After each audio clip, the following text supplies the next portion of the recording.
بہیمن جازاویہ کو وسیع اختیارات مل گئے۔ اس نے اپنے لشکر میں ان سپاہیوں کو زیادہ ترجیح دی جو مسلمانوں سے لڑ چکے تھے۔ اس کے ساتھ ہی نئی برتی شروع کر دی۔ نوجوانوں کو ایسا بھڑکایا گیا کہ وہ ہتھیاروں اور گھوڑوں سمیت لشکر میں آنے لگے۔ عیسائیوں کو زیادہ مراد دے کر فوج میں شامل کیا گیا۔ عیسائی قبیلوں کے سرداروں کو مدائن بلایا گیا اور انہیں بتایا گیا کہ خالد رضی اللہ عنہ اپنے لشکر کو عراق سے نکال کر لے گیا ہے، اور جو مسلمان فوج پیچھے رہ گئی ہے اسے یہیں ختم کرنا ہے، اور زندہ بچے رہنے والے مسلمانوں کو صحرا میں بھٹک بھٹک کر مرنے کے لیے چھوڑ دینا ہے۔ بنی تغلب سے اب یہ توقع نہ رکھو کہ وہ تمہاری لڑائی لڑیں گے۔ عیسائی قبیلے بنی تغلب کے ایک سالار نے فارس کے سالاروں سے کہا، ہم ایک بار پھر وہ دھوکہ نہیں کھانا چاہتے جو ایک بار کھا چکے ہیں۔ عین التمر سے مہرہ بن بہرام اپنی ساری فوج لے کر نہ بھاگتا تو مسلمان وہیں ختم ہو جاتے۔ ہم اپنی لڑائی لڑیں گے۔ ہمیں مسلمانوں سے اپنے سردار عکا بن ابی عکا کے خون کا انتقام لینا ہے۔ ہم تمہاری مدد اور تمہارے ساتھ کے بغیر مسلمانوں کو شکست دے سکتے ہیں۔ کیا تم اپنی لڑائی الگ لڑو گے؟ بہیمن جزاویہ نے پوچھا، کیا ایسا نہیں ہوگا کہ مسلمان ہم دونوں کو الگ الگ شکست دے دیں؟ لڑیں گے تمہارے دوش و بدوش ہی۔ بنی تغلب کے سردار نے کہا، میری عقل میرے قابو میں ہے، ہمارا دشمن مشترک ہے، ہم تمہارے ساتھ ہوں گے لیکن تم پر بھروسہ نہیں کریں گے، ہمیں خالد کا سر چاہیے۔ خالد یہاں نہیں، مہرہ بن بہرام نے کہا، وہ جا چکا ہے، جہاں کہیں بھی ہے۔ عیسائی سردار نے کہا، زندہ تو ہے، ہم پہلے ان دستوں کو ختم کریں گے جو یہاں ہیں، پھر ہم خالد بن ولید کے پیچھے جائیں گے، وہ خود آ جائے گا، دستوں کی مدد کو ضرور آئے گا، لیکن یہاں موت اس کی منتظر ہوگی۔ یہ مسلمان جاسوس مدائن میں عیسائی بن کر شاہی استبل میں نوکری کرتا رہا تھا، اس لیے وہ عیسائیوں میں گھل مل گیا۔ اس نے سالار زبرقان بن بدر کو بتایا کہ آتش پرستوں کی نسبت عیسائی قبیلے خالد رضی اللہ عنہ کے زیادہ دشمن بنے ہوئے ہیں، یہاں تک کہ انہوں نے فارس کے سالاروں سے کہا کہ وہ پیچھے رہیں۔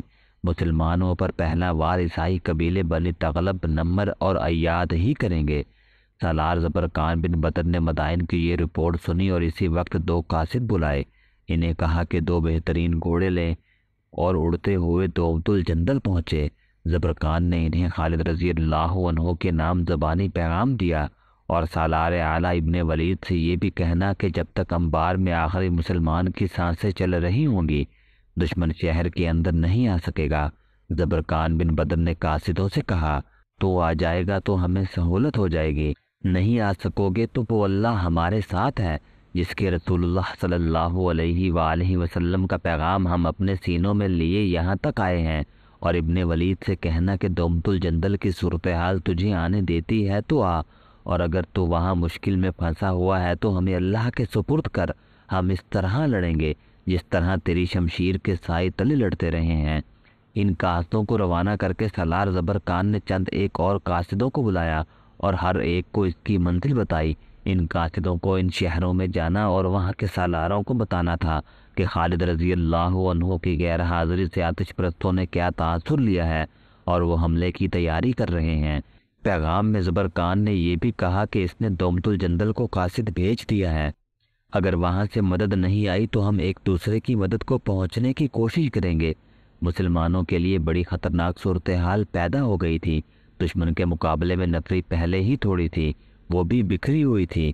اس صورت میں کہ دشمن بیک وقت تمام ان شہروں کو جن پر مسلمانوں کا قبضہ تھا محاصرے میں لے لیتا تو مسلمان ایک دوسرے کی مدد کو نہیں پہنچ سکتے تھے۔ دونوں طرف بے پناہ سرگرمی شروع ہو گئی۔ عیسائی قبیلوں کے سرداروں نے بستی بستی جا کر لوگوں کو اکٹھا کرنا شروع کر دیا۔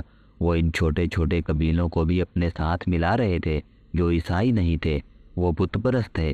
عیسائیوں کی جوان لڑکیاں بھی غیر مسلم بستیوں میں چلی گئیں، وہ عورتوں کو مسلمانوں کے خلاف بھڑکاتی تھیں۔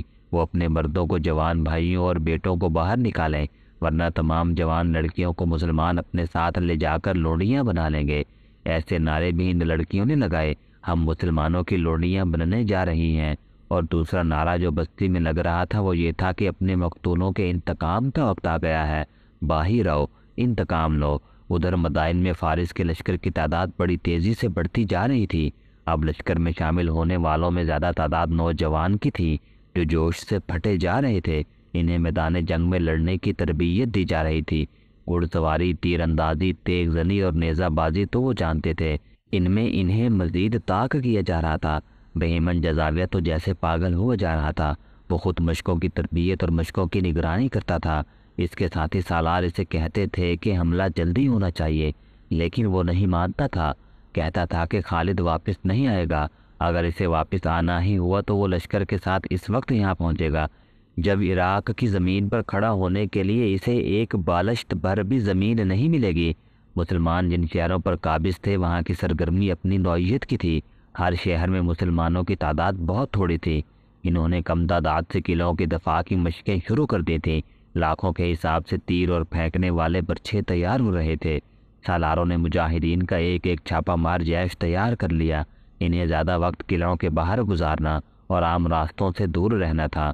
خالد رضی اللہ عنہ کی غیر حاضری میں سالار عاصم بن عمرو کے بھائی قعقاع بن عمرو مفتوحہ علاقوں میں مختلف شہروں میں مقیم دستوں کے سالار تھے۔ اس کا ہیڈ کوارٹر ہیرا میں تھا۔ اس کی ذمہ داری صرف ہیرا کے دفاع تک محدود نہیں تھی۔ عراق کے تمام مفتوحہ علاقے کا دفاع اس کی ذمہ داری تھی۔ اس نے اس علاقے میں بکھرے ہوئے تمام سالاروں کو ہدایت بھیجی تھی۔ اس نے سب کو زور دے کر کہا تھا کہ دومت الجندل سے خالد رضی اللہ عنہ اور اپنے لشکر کے انتظار میں نہ بیٹھے رہیں، اپنے اللہ پر بھروسہ رکھیں اور یہ سمجھ کر لڑنے کی تیاری کریں کہ ان کی مدد کو کوئی نہیں آئے گا۔ قعقاع نے ایک کارروائی یہ کی کہ خالد رضی اللہ عنہ نے جو دستے دریائے فرات کے پار خیمہ زن کیے تھے، ان میں زیادہ تر نفری کو ہیرا میں بلا لیا تاکہ اس شہر کے دفاع کو مضبوط کیا جا سکے۔ قعقاع کا اپنا جاسوسی نظام تھا۔ اس کے ذریعے قعقاع کو اطلاع ملی کہ فارس کا لشکر کہاں کہاں جمع ہوگا۔ یہ دو جگہیں تھیں، ایک حسیت اور دوسری خنفاس۔ یہ دونوں مقام انبار اور عین التمر کے درمیان تھے۔ قعقاع نے اپنے ایک دستے کو حسیت اور دوسرے کو حنافس اس ہدایت کے ساتھ بھیج دیا کہ فارس کی فوج وہاں آئے تو اس پر نظر رکھیں، اور فوج کسی طرف پیش قدمی کرے تو اس پر چھاپے ماریں اور اس پیش قدمی میں رکاوٹ ڈالتے رہیں، شب و خون بھی ماریں۔ یہ دونوں دستے جب ان مقامات پر پہنچے تو دونوں جگہوں پر فارس کے ہر اول دستے آئے ہوئے تھے۔ وہ جو خیمے گاڑ رہے تھے ان سے پتہ چلتا تھا کہ یہ خیمہ کسی بہت بڑے لشکر کے لیے گاڑے جا رہے ہیں۔ مسلمان دستوں نے ان کے سامنے اسی انداز سے خیمے گاڑنے شروع کر دیے جیسے وہ بھی بہت بڑے لشکر کا ہر اول ہو۔ ادھر یہ تیاریاں ہو رہی تھیں۔ مجاہدین اسلام کو خس و خاش کی مانند اڑا لے جانے کے لیے بڑا ہی تند طوفان اٹھ کھڑا ہوا تھا۔ ادھر سالار زبر کان بن بدر کے روانہ کیے ہوئے دونوں قاصد دومت الجندل خالد رضی اللہ عنہ کے پاس پہنچ گئے۔ انہوں نے 350 میل فاصلہ صرف 5 دنوں میں طے کیا۔ خالد رضی اللہ عنہ جب دومت الجندل گئے تو انہوں نے 300 میل کا فاصلہ 10 دنوں میں طے کیا تھا۔ اب دو قاصدوں نے 350 میل سے زیادہ صحرائی اور دشوار مسافت 5 دنوں میں طے کی۔ بھوک اور پیاس سے ان کی زبانیں باہر نکلی ہوئی تھیں۔ ان کے چہروں پر باریک ریت کی تہ جم گئی تھی۔ ان کی زبانیں اکڑ گئی تھیں۔ انہوں نے پھر بھی بولنے کی کوشش کی۔ تم پر اللہ کی رحمت ہو۔ خالد رضی اللہ عنہ نے کہا، خشک جسموں سے تم کیسے بول سکو گے؟ انہیں کھلایا پلایا گیا تو وہ کچھ بولنے کے قابل ہوئے۔ سالار اعلیٰ کو انبار کے سالار زبرکان بن بدر کا سلام پہنچے۔ ایک قاصد نے کہا، وعلیکم السلام۔ خالد رضی اللہ عنہ نے کہا، اور پیغام کیا ہے جو لائے ہو؟ مدائن میں بہت بڑا لشکر تیار ہو رہا ہے۔ قاصد نے کہا، اور ایک لشکر عیسائیوں کا تیار ہو رہا ہے۔ وہ کہتے ہیں کہ ابن ولید ان علاقوں سے چلا گیا ہے اور وہ تھوڑے سے جو دستے چھوڑ گیا ہے انہیں ایک ہی حملے میں ختم کر کے اپنے علاقے واپس لیں گے۔ دونوں قاصدوں نے خالد رضی اللہ عنہ کو تمام تر تفصیل بتائی اور کہا کہ خالد رضی اللہ عنہ کے دومت الجندل کے حالات اجازت نہ دیں تو نہ آئیں۔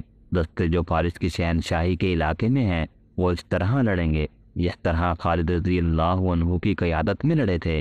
خالد رضی اللہ عنہ دومت الجندل پر قبضہ مکمل کر چکے تھے۔ انہوں نے وہاں کا انتظام ایک نائب سالار کے حوالے کیا اور فوری طور پر کوش کا حکم دے دیا۔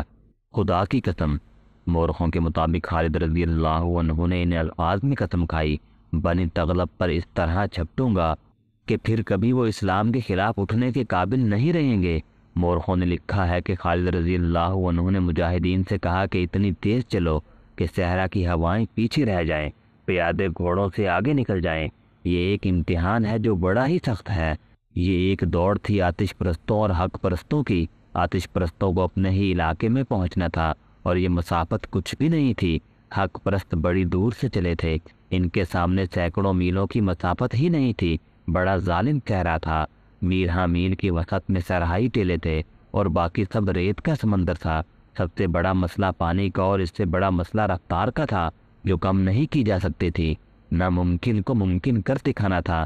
چاند اور ستاروں نے انہیں چلتے دیکھا، سورج نے انہیں چلتے دیکھا، صحرا کی آندھی بھی انہیں نہ روک سکی۔ آندھی، سورج، پیاس اور بھوک جسموں کو معذور کیا کرتی ہے۔ وہ جو تپتے صحراؤں میں پیاس سے مر جاتے ہیں وہ جسم ہوتے ہیں، اور وہ جو خالد رضی اللہ عنہ کی قیادت میں دومت الجندل سے چلے تھے وہ اپنے جسموں سے دستبردار ہو گئے۔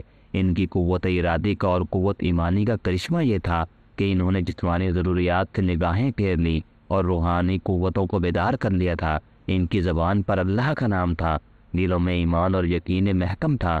اپنی ہی آواز ان پر فجت طاری کر رہی تھی۔ جنگی ترانے گانے والے لشکر کے وسط میں اونٹوں پر سوار تھے۔ ان کی آواز آگے بھی اور پیچھے بھی جاتی تھی۔ لشکر کے قدم دفوں اور نفریوں کی تال پر اٹھتے تھے اور یہ تال بڑی تیز تھی۔ کچھ فاصلہ طے کر کے ترانے اور تف خاموش ہو جاتے اور تمام لشکر کلمہ طیبہ کا ورد بلند آواز میں شروع کر دیتا۔ ہزارہاں حق پرستوں کی آواز ایک ہو جاتی، پھر یہ ایک آواز ایک گونج بن جاتی اور یوں لگتا جیسے صحرا اور صحرائی ٹیلوں پر وجد طاری ہو گیا ہو۔ اسلام کے شدائیوں کا لشکر اپنی ہی آواز سے مسحور ہوتا چلا جا رہا تھا۔ بہیمن جزاویہ نے اپنے تیار کیے ہوئے لشکر کو آخری بار دیکھا اور اسے دو حصوں میں تقسیم کر کے ایک حصے کو حسیت کی طرف اور دوسرے کو حنافت کی طرف روانہ کر دیا۔ اب اتنے کمان نئے سالاروں کو دے دی تھی۔ حسیت والے حصے کا سالار روزبہ تھا اور حنافت والے حصے کا زرمہر۔ ان کے لیے حکم تھا کہ اپنے اپنے مقام پر جا کر خیمہ زن ہو جائیں اور بنی تغلب اور دوسرے عیسائی قبیلوں کے لشکر کا انتظار کریں۔